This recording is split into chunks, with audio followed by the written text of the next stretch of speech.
যদি এক ফোঁটা ইমান থাকে, এক ফোঁটা ইমান যদি এক ফোঁটা থাকে, ইমান যদি এক সুতা থাকে, তাইলেও কোন মুসলমান বিশ্ব ভালোবাসা দিবস পালন করতে পারে না।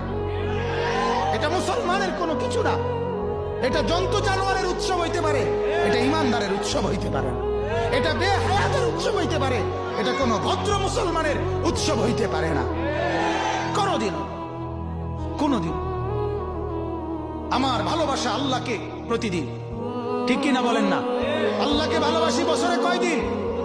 রাসূলুল্লাহ সাল্লাল্লাহু আলাইহি সাল্লামকে ভালোবাসি বছরে কয়দিন? মাকে ভালোবাসি কয়দিন? বাবাকে ভালোবাসি কয়দিন? স্ত্রীকে ভালোবাসি কয়দিন? ছেলেকে ভালোবাসি কয়দিন? মেয়েকে ভালোবাসি আমার কয়দিন? আমার ভাইকে ভালোবাসি প্রতিদিন, আমার বোনকে ভালোবাসি প্রতিদিন, আমার দাদা দাদি নানা নানি চাচা মামা ফুফা খালু আত্মীয় স্বজনকে ভালোবাসি আমি প্রতিদিন। আমার তুমি আলাদা ভালোবাসার একদিন সবক শিখাবে কেন? আমি কি অন্য দিন কন্যা নি? কথা কর না কেন? আমি কি বাকি দিন কন্যা নাকি? তোরা ডাকাতরা না কন্যাস? ওই ডাকাতরা বছরের অন্য দিনগুলো ভালোবাসে না, এজন্য ওইরকম একটা অসভ্য ভালোবাসার দিন বাহির করছে।